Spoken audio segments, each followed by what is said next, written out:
신약 146페이지 요한복음 3장 10절입니다.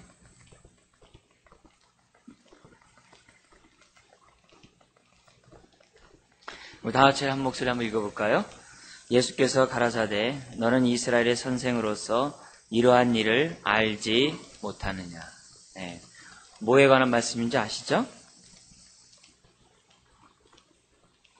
우리 주님이 니고데모에게 하신 하나님의 말씀입니다.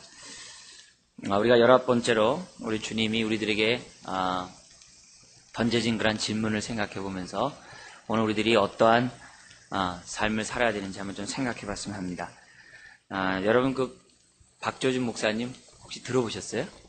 박조준 목사님이라고 이제 교회 신앙생활 오래 하신 분들은 아마 아셨을 거예요. 그분이 이제 영락교회에서 그 당시만 해도 제일 아주 크고 정말 영향력이 많으셨던 목사님, 이제 박 목사님이셨죠.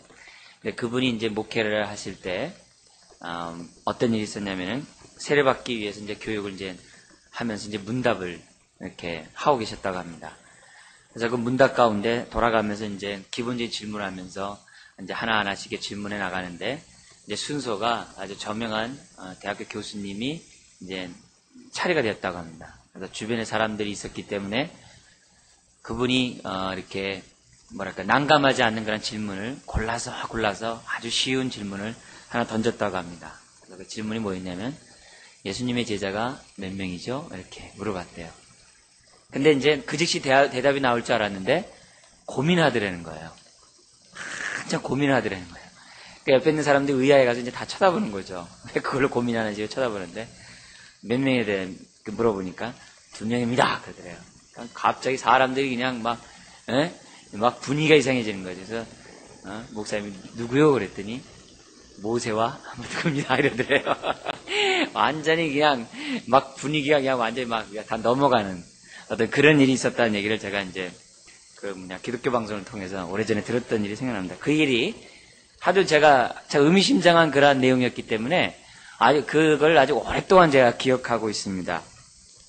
제가 이 말씀하는 것은 뭐냐면, 이제 대학 교수님들 갖다 면박 주려고 하는 게 아니라, 자기의 전문 분야를 떠나면은 모르는 영역들이 많다는 거예요. 네. 이쪽 부분에서는 자기가 알지만, 다른 부분에서는 사실 모른다는 거예요. 대충 아는 사람들이 안다고 이렇게 얘기하지, 진짜 박사들은요, 자기 그 전공 안에서 모르는데 그래요. 네, 진짜 그래요. 박사를 보면, 그 전공 안에서 모르겠는데, 이렇게 얘기하지, 그냥 안다고 이렇게 얘기하는 건 이제, 박사 아닌 사람들이 하는 얘기죠, 이제. 근데 비슷한 얘기들이 오늘 본문 안에도 있습니다. 요한복음 3장에 니고데모라는 사람이 등장하게 되죠. 1절 한번 잠깐 볼까요? 3장 1절에 같이 읽겠습니다. 바리새인 중에 니고데모라 하는 사람이 있으니 유대인의 관원이라. 유대인의 관원이다. 이 얘기는 아주 높은 지위에 있다는 걸 얘기합니다. 더구나 바리새인이라는 얘기는 그 당시 유대인들의 정신적 지주입니다. 정신적 지주고 오늘날 말하면 이제 신학자들이라고 얘기할 수도 있어요. 그리고 이 사람은 사내들인 공회에 속해 있기 때문에, 즉 국회의원이었기 때문에 굉장히 높은 지위를 갖고 있는 사람이었습니다. 그런데 우리 주님이 3장 3절에 거듭나지 아니하면 하나님 나라를 볼 수 없다라고 말씀하셨을 때 이 율법 선생인 니고데모가 답변을 못하는 겁니다. 뭐라고 답변하냐면은 저희 4절입니다. 우리 같이 읽어볼까요? 니고데모가 가로되 사람이 늙으면 어떻게 날 수 있삼나이까? 2번째 모태에 들어갔다가 날 수 있삼. 아주 엉뚱한 대답을 하는 거죠. 그러니까 주변에 있는 사람들이 왔다면 아마 또 다 넘어간 이제 그런 표현을 갖다가 니고데모가 했다는 거죠. 어떻게 이런 일이 생겨날 수 있는가? 네, 충분히 생겨날 수 있는 것을 보게 됩니다. 우리는 좀 더 이 얘기를 하기 전에 니고데모 자신에 대해서 우리들이 좀 더 우리가 살펴보기 원해요. 도대체 니고데모라는 사람이 누구이고 우리가 니고데모를 통해서 배워야 될 점이 정말 무엇인가 한번 먼저 좀 짚고 넘어갔으면 하겠습니다. 첫 번째는 뭐냐면 니고데모는 굉장히 지적인 호기심이 많았던 사람인 것 같아요. 지적인 호기심. 여러분 지적인 호기심 많으시죠? 그죠? 지적 호기심이 없으면은 수요예배 잘 안 와요. 수요예배 나온다는 얘기는 우리가 이렇게 주님의 습관이 있었잖아요. 성경에 보면 습관을 쫓아 주님이 뭐뭐 하셨다는 게 3개 딱 나와요. 그게 뭐예요? 습관을 쫓아 성전에 들어가셨다. 습관을 쫓아 성경을 읽으셨다. 습관을 쫓아 기도하셨다. 그러니까 우리 주님은 그런 습관을 통해서, 좋은 습관이죠. 좋은 습관을 가지시면서 영성을 이렇게 유지해 나가셨거든요. 키워 나가셨거든요. 그런 의미에서 여러분이 그런 습관을 쫓아 수입에 나왔다면 참 할렐루야고, 그러나 그런 거 외에도 또 뭐가 있냐면 우리가 지적인 호기심이 있죠. 하나님의 말씀을 더욱더 알고자 하는 호기심이 우리에게 있기 때문에 이 자리에 나온 거 아닙니까? 이런 의미에서 볼 때 니고데모는 굉장히 지적인 호기심이 있었어요. 그리고 왜 그런 호기심을 갖게 되었냐면은 그 당시에 온통 장안의 화제가 예수님이었거든요. 감히 한 청년이 나타나서 성전을 청결케 하는 사건을 일으키지 않는가. 이건 있을 수 없는 일이에요. 그동안에 그건 대대로 역사 이래로 그런 일이 없었어요. 자연히 눈으로 본 적이 없어요. 하나님이 청소하시면 청소하셨지, 엘리의 두 아들처럼 아주 망나니처럼 행동하면 주님이 이렇게 해결하셨지, 그렇게 어떤 사람이 나와가지고 성전을 갖다 뒤엎고 정말 청결한 사건은 있을 수 없는 사건입니다. 근데 그런 일을 했다는 거죠. 근데 그 일을 놓고서 바리새인이었고 유대인의 바리새인이었기 때문에 어떻게 돼요? 상정도 하지 않는 그런 상황이에요. 근데 그런 상황인데 그런 소문을 듣고 니고데모 같다는 얘기는요, 독특한 사람이에요. 우리가 그 유대인 입장에서는 독특한 상황이에요. 여기 이렇게 교회에 있는데 누가 와가지고 막 다 엎어버리면 우리들이 반응이 뭐라 그랬어요? 어디 가서 행패냐고 이렇게 얘기하지, 당신이 주님이 이렇게 왜 그 의도가 뭡니까? 물어보지 않는다고요. 더구나 바리새인이에요. 바리새인이 어떤 사람이에요? 정말 성전 중심 속에서 살아가고자 했던 사람이 바리새인이에요. 근데 그런 사람이 뒤엎어버린 사람에게 찾아왔다는 얘기는 굉장한 지적인 호기심이 있는 사람이라고 우리가 보자는 수가 없는 것이죠. 주변의 사람들 말합니다. 그는 메시아다. 그는 혹시 선지자인지 모른다. 심지어 반대에서 뭐라 그래요? 그는 죽여야 된다. 잡아야 된다. 이런 얘기들이 나와 있는 아주 시시비비가 이렇게 아주 엇갈리는 그러한 상황 속에 니고데모가 왔다는 거죠. 이런 거 볼 때 그런 대단한 사람입니다. 사실 우리 신앙생활하는 데 있어서 우리들이 배워야 될 것이 이런 호기심이에요. 이런 호기심. 저 같은 때도 이렇게 보니까 제 이렇게 신앙생활한 거나 이렇게 다른 사람들 말 이렇게 들어보면은 신앙의 성숙도가 다 호기심과 연관되어 있더라고요. 예? 그러니까 저 같은 경우에 처음에 이제 이렇게 기도하다가 이렇게 은혜를 받기보다는, 또 말씀을 듣다 은혜를 받기보다는 찬송을 통해서 제가 은혜를 받았어요. 예? 찬송을 통해서 은혜를 받았어요. 제가 잘 이렇게 찬양 잘 못하지만 그래도 이 찬송을 통해서 은혜를 받았어요. 근데 그 은혜 받았다는 게 굉장히 단순한 거였어요. 뭐였냐면, 이제 그 고등학교 때 한양대학교에 그 주일날 아침마다 교회 다니는데 친구 쫓아가지고 그 병원에서 층층이 내려오면서 이렇게 찬양 부르는 게 있었어요. 요즘 그런 거 잘 안 하죠. 근데 옛날에 그런 게 있었어요. 그럼 저 꼭대기에서부터 이렇게 한 층 한 층씩 찬송하면 내려오는 거예요. 그래서 잘 모르는 그 찬송 하나 배워가지고 하루 종일 몇 번 부르는 거죠. 몇 번 부른 다음에 그 한양대학교 산꼭대기 있잖아요. 그래서 이렇게 내려오다가 그날 배운 거 흥을 하다가 그냥 방언 찬송을 이렇게 툭 터진 거예요. 그러니까 뭔지도 모르고 방언이 뭔지도 모르면서 방언 툭 터지니까 어떻게 돼요? 이게 재밌잖아요, 여러분. 그 재밌잖아요. 뭔지도 모르게 재밌잖아요. 그러니까 찬송할 때마다 뭐예요? 흥얼흥얼 하면서 옆에 있는 사람들이 찬송가 가사 몰라도 어떻게 돼요? 금요기도 할 때 되게 좋더라고요. 가사 몰라도 니들 말면 어떻게 돼요? 그냥 나오는데 그냥. 예? 그래서 제가 볼 때 찬송을 부를 때 이렇게 막 방언하고 이렇게 하다 보니까 찬송을 참 좋아하겠어요. 그러니까 어떻게 돼요? 자연스럽게 기도를 좋아했어요. 네, 기도하면 그 맛이 있잖아요. 자꾸 이렇게 알고자 하는, 더 이렇게 깊게 들어가고자 하는 맛이 있잖아요. 그러니까 대학교 시절에 4년 동안은 매일 저녁 교회 가서 기도하는 거예요. 네. 미팅 한번 못 해보고 매일 저녁 기도하는 거예요. 그게 제가 뭐냐면 이게 낙이었어요. 이게 기도하는 게. 친구들 모아놓고 같이 기도하고. 네? 그러다가 이제 디스크가 걸려가지고 막 군대도 못 가는 상황인데 디스크도 하나님 낫게 하시고 이런 경험들 제가 해봤어요. 그러다 보니까 자꾸 이렇게 호기심이 생기는 거예요. 뭐에 대한 호기심이 생겨요? 하나님 은혜에 대해서 호기심이 자꾸 생기는 거예요. 능력에 대한 호기심이 생기게 되고 보혈의 그 권세라든지 주님의 이름의 권세에 대한 호기심이 자꾸 생겨요. 하나님의 말씀에 대한 권세에 대해서도 자꾸 이렇게 호기심이 생겨요. 그래서 말씀을 또 보고 또 보고 창세기를 보면 레위기 도대체 뭘까? 레위기 보면 도대체 그 다음에 뭘까? 이렇게 자꾸 이렇게 관심이 자꾸 그렇게 돼요. 그런 호기심 속에서 우리들이 신앙생활 하지 않습니까? 그런 의미에서 볼 때 니고데모는 굉장히 그런 상황 속에서도 진리를 알고자 하는 지식에 대한 호기심이 있었다는 거. 이걸 오늘 우리들이 한번 좀 이 밤에 생각해 봤으면 좋겠습니다. 그런데 놀라운 사실은 그렇게 많은 호기심이 있었다는 얘기는 많은 정보를 있다는 얘기입니다. 많은 지식이 있다는 얘기예요.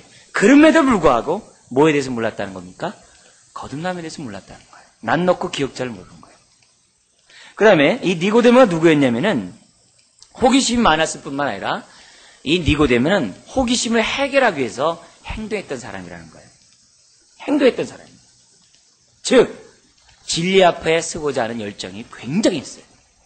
하나님의 뜻대로 살고자 하는 열정이 강했다는 거예요. 원래 사람들은 호기심은 많이 가질 수 있어요. 호기심 많이 생겼어요. 저게 대한 호기심, 저게 대한 호기심. 그러나 호기심으로 끝날 사람이 참 많아요. 우리도 그렇지 않습니까? 그럴 때가 많잖아요. 호기심이 있지만 더 이상 발전 안 할 때가 많아요. 근데 니고데모는 행동했다는 거예요. 사람들이 보는 안목들이 있는데 유대인이라면은 막 질시하는 그런 상황이 있는데 니고데모는 어떻게 돼요? 갔다는 거예요. 실제 움직였다는 겁니다. 찾아갔다는 거예요. 그것이 매우 중요하다는 것이죠.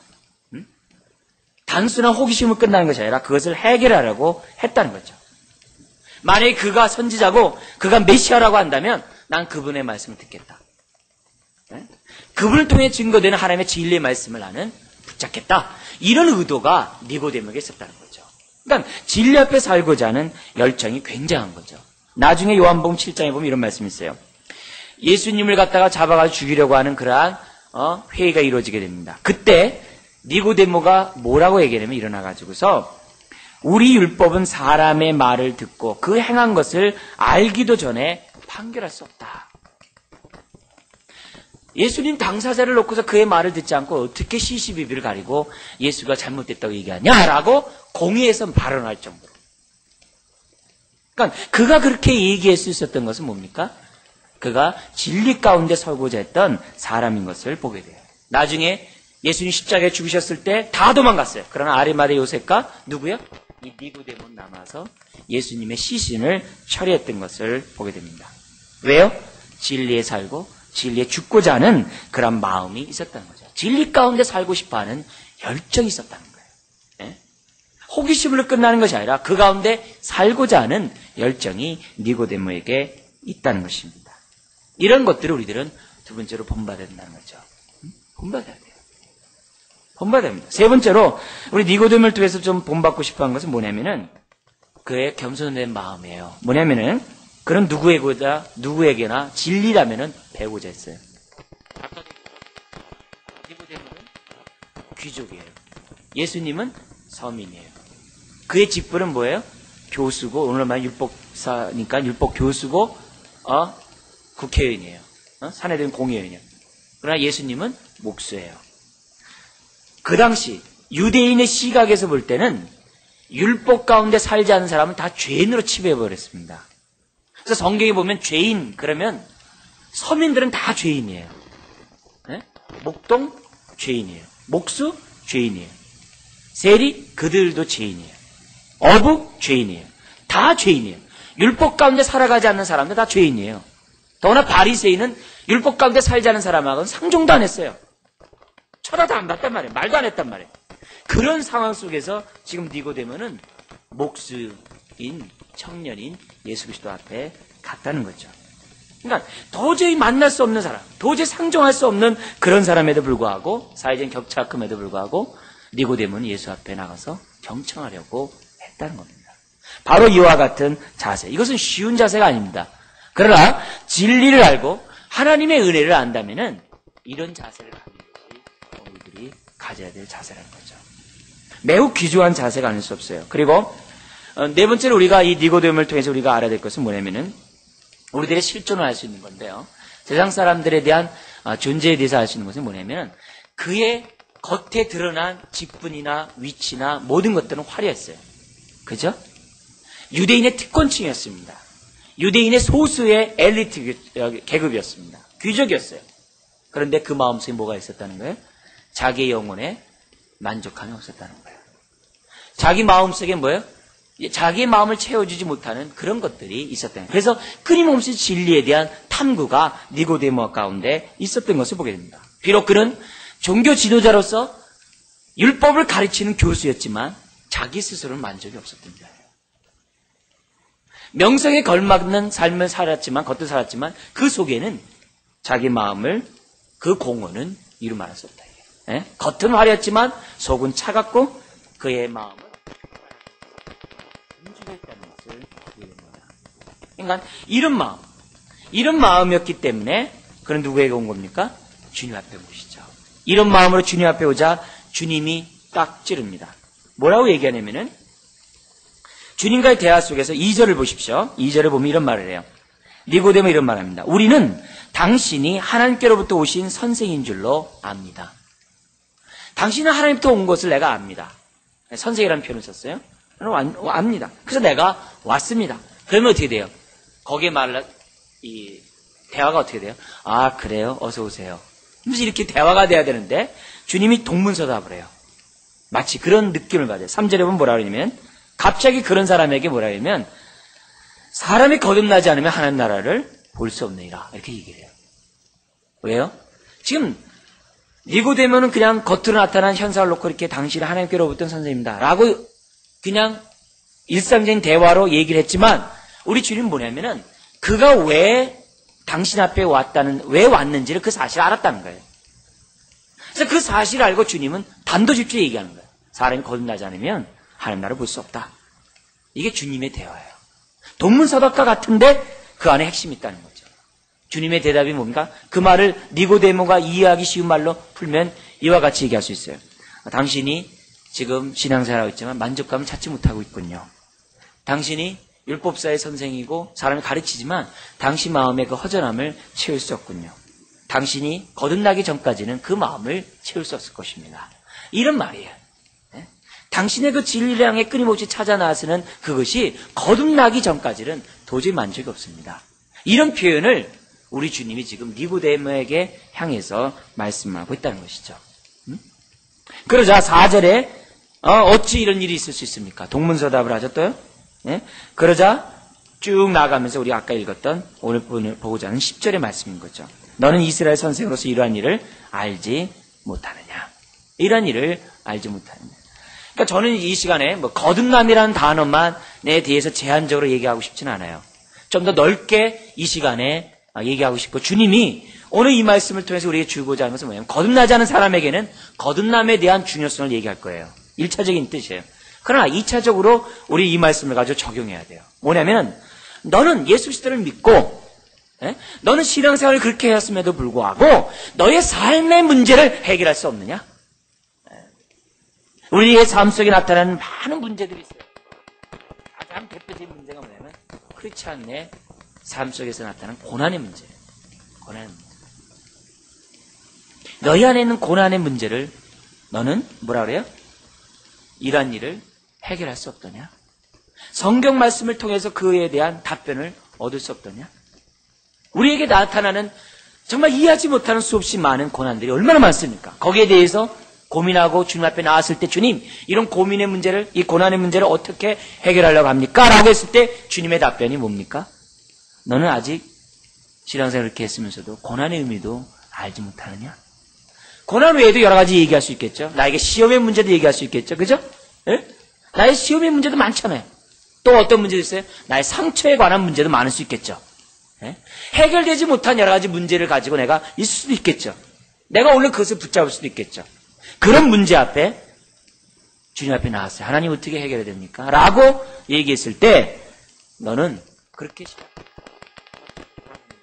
그런 일을 알지 못하느냐라고 주님 물을 수 있다는 거예요. 그렇게 넓은 의미에서 이 본문을 여러분들이 보셨으면 좋겠고 이런 메시지를 통해서 주님이 우리에게 주시고자 하는 것은 뭡니까? 모든 문제에 뭐는 있습니까? 답은 있다는 거예요. 해결은 있다는 겁니다. 모든 문제의 해결, 모든 문제의 답은 다 있다는 거예요. 네? 이미 다 있다는 사실을 우리 주님이 알기를 원하고 삶의 문제를 내가 붙잡을 것이 아니라 삶의 문제를 주님 앞에 내놓기를 우리 주님은 원하시고 있다는 것이죠. 그래서 어떠한 상황 속에서도 우겨싸임을 당하지 않고 어떤 상황 속에서도 주님을 통해서 내가 왠지 모르게 나는 할 수 있어. 나는 이길 수 있어. 나는 이 문제에서 나는 거꾸로 뛰임을 당하지 않을 수 있어. 아무리 날씨가 지금 오늘 막 영하 4도 내려가서 추워도, 그죠? 추워도 옷만 뜨뜻하게 입으면 되잖아요. 뭐예요? 아무리 문제가 많아도 그것을 해결할 수 있는 능력이 나한테 있으면 되죠. 그죠? 추위가 없어지는 것이 아니에요. 추워도 내가 방한복을 입으면 더 이상 그것은 나에게 문제가 되지 않는 거와 마찬가지로, 그죠? 방 안에 있으면 불 뜨뜻하게 떼면 바깥의 추위가 아무리 무슨 상관이에요. 나의 삶의 문제가 아무리 많아도 내가 하나님의 은혜 가운데 하나님으로부터 내가 거기에 대한 해결점을 안다면 그게 뭐 문제예요. 그래서 성경에 보면은 항상 고린도 후서 같은 데 말씀을 보면 너에게 고난이 있느냐? 그럼 하나님의 위로가 있을지어다. 고난에는 항상 하나님의 위로가 뒤따르게 되어 있다는 거. 이런 것들을 우리들이 생각해 보면서 우리들의 삶의 문제들, 우리가 어떤 내 문제를 해결받기 위해서 나오는 우리들에게 주시는 주님의 메시지는 이에요. 이런 일을 알지 못하느냐. 이 얘기는 뭡니까? 그 문제 해결되었다는 말이에요. 그 문제 이미 십자가 안에서 해결되었고 그 문제 이미 다 끝난 문제라는 얘기를 한다는 거예요. 그래서 우리가 이 문제를 해결하려고 기도하기보다도 하나님 이 문제를 해결한 답이 뭡니까? 우리가 이런 식으로 나가야 돼요. 그렇지 않고 자꾸 막 따지고 누구 탓을 돌리고 원망하고 그거 붙잡고 있으면요. 그 문제는 해결되지 않아요.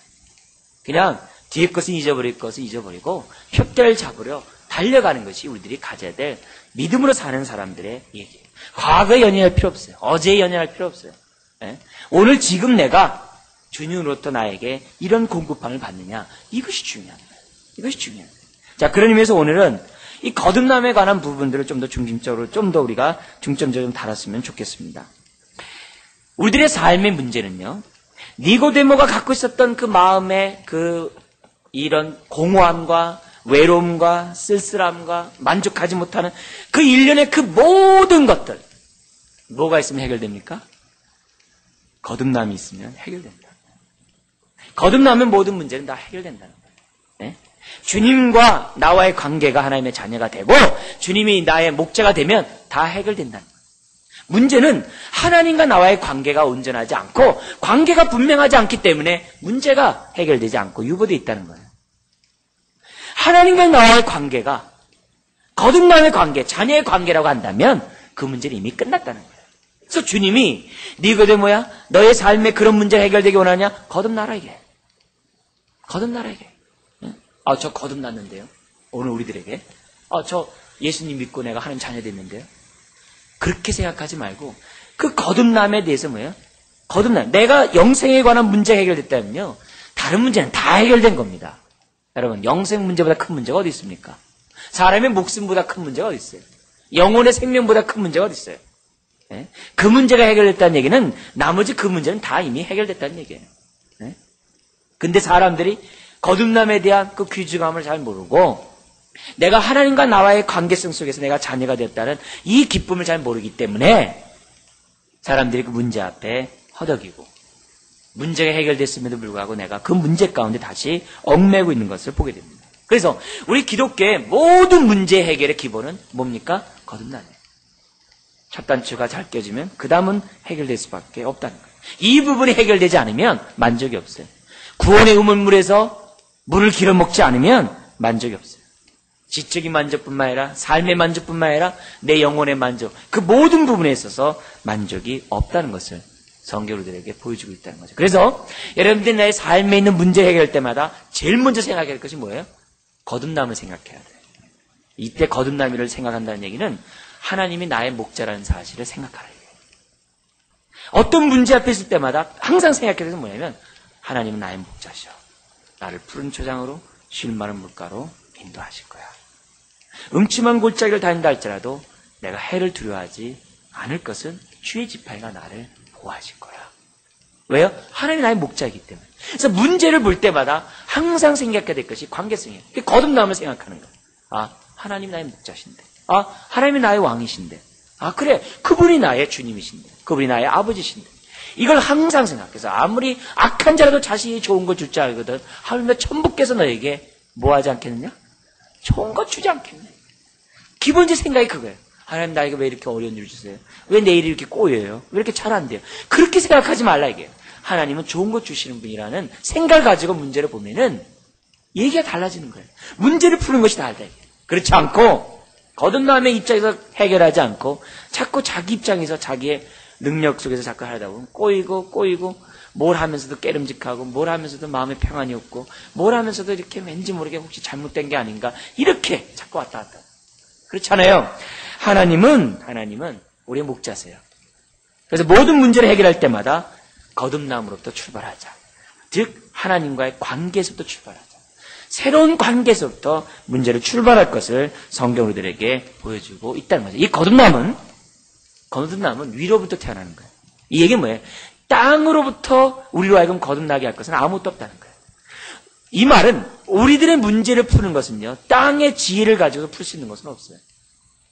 위로부터 오는 지혜로 풀어야 돼요. 이게 성경의 진리예요.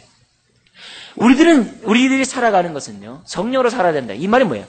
위에 하늘의 법칙을 가지고 살아야 돼요. 말씀을 가지고 산다는 얘기는 뭡니까? 하늘의 법칙을 가지고 살라 이 말이에요. 땅의 법칙을 가지고 살라는 게 아니에요. 말씀을 가지고 산다는 얘기는 위로부터 오는 법칙을 가지고 살라 이게요. 그런 의미에서 볼 때 인생은 위로부터 거듭나야 돼요. 위로부터 오는 지식을 덧입어야 돼요. 우리의 거듭남은 하나님과 관계 회복은 우리가 예의 범죄를 지키고 도덕군자가 되고 우리가 그렇게 해서 우리가 구원받고 거듭나는 것이 아니에요. 거듭남은 철저히 위로부터라는 거예요. 위로부터. 그 증거가 뭐예요?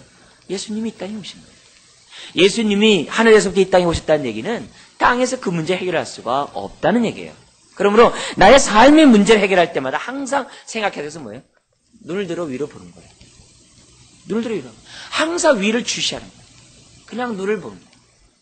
뭔 일 있을 때마다 위를 하나님 주님의 지혜가 뭡니까? 자꾸 이렇게 땅의 원칙을 가지고 얘기하는 것이 아니라 하나님 도대체 뭡니까? 하나님 그런 자세를 갖고 있어야지만이 거듭난 자들의 삶의 양태인 것을 보게 됩니다. 어떤 사람은 그래요. 난 맨날 며칠 날 거듭났다 그래요. 그러면서 그렇지 않으면은 이렇게 그 거듭난 거 아니라고 막 이렇게 얘기하는 사람이 있어요. 구원파들이 이렇게 얘기하는데 조심해야 돼요. 언제 태어났냐가 중요한 것이 아니라 내가 새로운 피조물이 됐다는 사실 자체가 중요한 거예요. 그죠? 하나님과의 나와의 관계가 변했다는 사실이 중요한 것이지 날짜가 중요한 게 아니에요. 날짜라도 뭐예요? 생일도 까먹는 사람이 많은 판인데 그게 뭐 중요하겠어요? 중요한 것은 뭐예요? 그럼에도 불구하고 내가 어떻게 돼요? 새로운 피조물로서 내가 태어났고 그와 같은 삶을 사는 그것이 중요하다는 것이죠.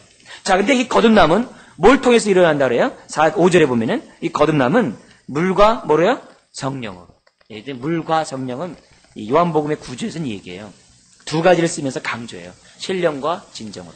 은혜와 진리가 다 같은 말을 갖다가 강조하는 거예요. 물과 성령. 이게 다 같은 표현입니다. 이 헬라인들의 쓰는 하나의 어법이에요. 즉 이게 뭐냐면 물, 즉 성령으로 이 말이에요. 그걸 강조하기 위해서 하는 얘기입니다. 그러니까 이 물, 즉 성령이라는 얘기는 뭐냐면 위로부터 오는 것이라 얘기해요. 그래서 거듭남은 성령으로 된다. 이것은 땅의 것으로 되지 않는다는 것을 강조하기 위한 하나님의 말씀인 것을 보게 됩니다. 이 땅에서는 거듭날 수가 없어요. 이 땅은 마귀에게 속해 있는 그러한 영향 속에서 있는 사람들이기 때문에 우리 아비는 마귀라고 그랬잖아요. 그 말이 듣기 싫어도 어쩔 수 없어요. 과거에 그랬다는데 어떻게 우리들이 얘기하려면 뭐예요? 성경이 그러는 거예요. 주님이 그러는 거예요. 그런데 하나님의 아들로 우리가 다시 태어나게 됐다는 거죠. 그래서 중요한 것은 뭐예요?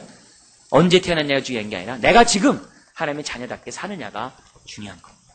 내가 어떤 문제가 있을 때 그걸 갖다 그냥 세상적인 방법으로 다시 푸는 것이 아니라 문제가 있을 때 나는 거듭났다. 하나님과 나의 관계는 이런 관계다. 나는 이제 이 문제는 위로부터 오는 방식으로 내가 풀겠다. 이런 자세가 중요한 것이지 그런 것 없어놓고 나는 언제 거듭났네 나는 하나님의 자녀 그건 중요한 게 아니에요. 내가 문제가 있을 때 그 문제를 어떻게 푸느냐 이게 중요한 거예요. 나의 삶의 문제가 얼마나 많습니까? 그때마다 위로부터 오는 지혜를 덧입는 그것이 바로 내가 거듭났느냐 안 했느냐는 그 증거죠. 그것이 바로 여기 요한복음 3장에 보면은 19절 이하에 보면은 우리가 뭐예요? 진리 가운데 거하는 거예요. 그게 빛을 사랑하는 거예요. 그게 빛을 사랑하는 사람이에요. 거듭난 사람은 빛을 사랑하게 돼 있어요. 진리 가운데 거하게 돼 있어요. 그게 진리 가운데 거하는 거죠. 어려운 문제 있을 때마다 다시 어둠으로 가버려요. 힘든 일이 있을 때마다 다시 옛 방식으로 가버려요. 그게 뭐예요? 아무것도 아니죠. 거듭났다면 진리 가운데 살아야죠. 거듭났다면 빛 가운데 살아야죠. 거듭났다면은 성령으로 살아야죠. 거듭났다면 위로부터 오는 지혜로 문제를 해결해야죠. 그게 거듭난 사람의 특징이죠. 어떤 일이 있을 때마다 주님은 나의 목자야. 어떤 일이 있을 때마다 나에게 좋은 것 주시는 분이야. 어떤 일이 있을 때마다 그래. 주님이 나의 인생의 방패야. 어떤 일이 있을 때마다 그분은 내 인생의 반석이야. 이런 생각을 갖고 사는 내가 중요한 것이지. 아무리 저한다는 뭐예요? 아무리 교회를 오래 다녔으고 아무리 하나님의 말씀 많이 한다 할지 뭐예요? 니고데모처럼 나오면은 너는 도대체 이렇게 됐는데 그렇게 오랫동안 교회 다녔으면서도 이런 일 알지 못하느냐? 이런 말을 들을 수밖에 없다는 거죠. 오늘 우리들의 삶에 수없이 많은 문제들이 있는데 그 많은 문제들을 성경적으로 풀려고 하는 그런 자세를 보지 못할 때가 많은 것 봐요. 그럴 때마다 이 시간 이후로 우리가 생각해야 될 것은 그렇다.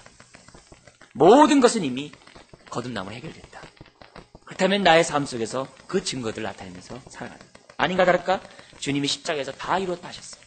모든 문제는 다 해결됐다는 거예요. 십자가에서. 여러분, 오늘 내가 죄를 졌다고 해서 주님이 다시 십자가에 죽습니까? 아니죠. 믿으십니까? 그거 배워서 한 거예요? 체험을 하는 거예요? 네, 둘 다 돼야 되죠. 그죠? 네? 그냥 답은 쓰는데 행동은 틀리면 아니면 안 돼요. 네? 길거리에다가 휴지 버리면 맞아요? 틀려요? 그러면? 틀려요? 그러놓고 휴지 버리면 안 돼요?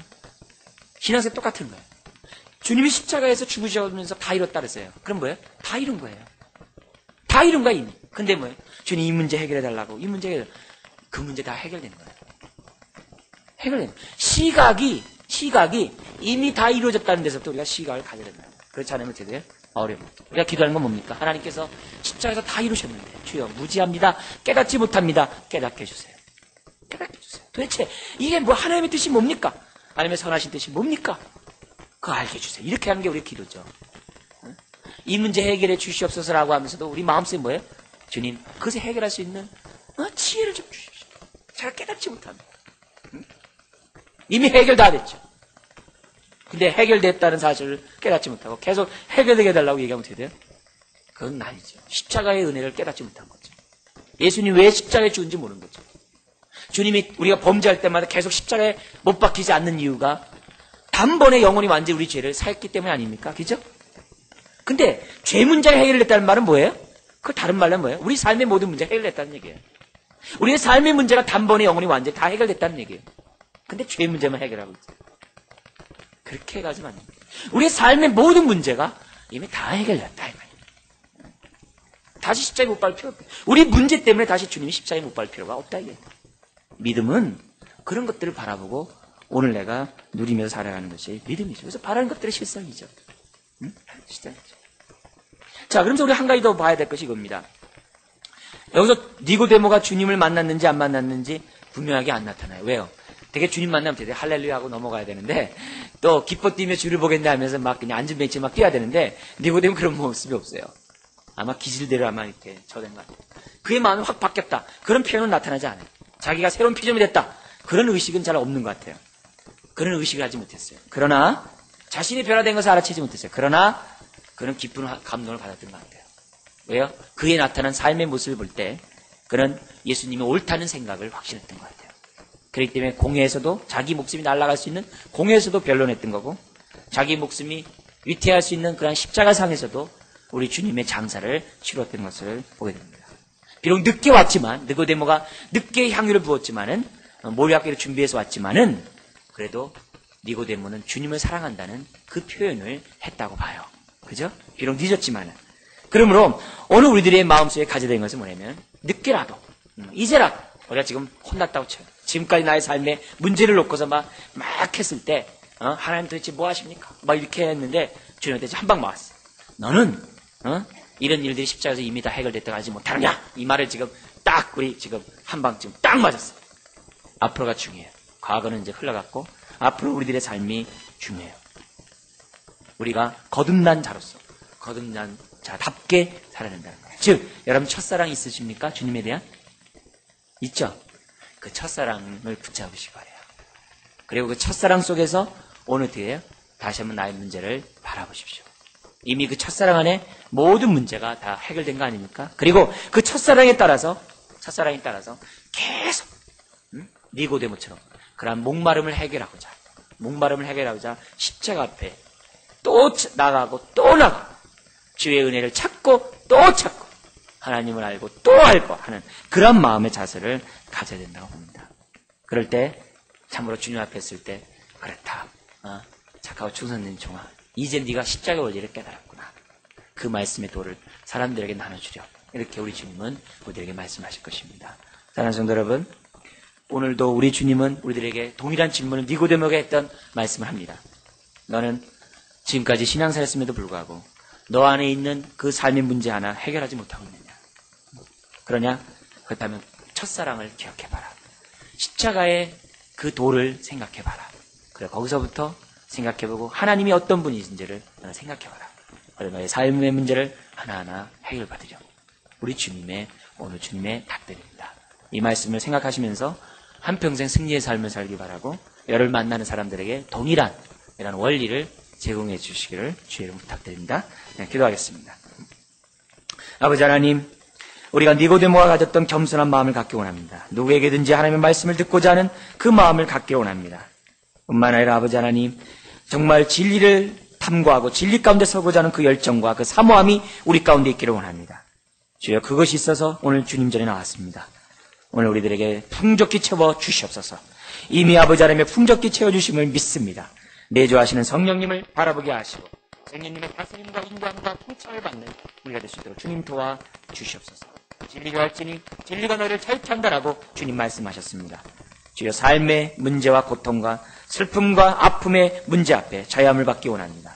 진리를 할지니 진리가 너를 자유케 한다는 이 말씀을 우리의 삶 속에 적용하며 살아가는 우리 인생들 다 될 수 있도록 하나님 도와주시옵소서.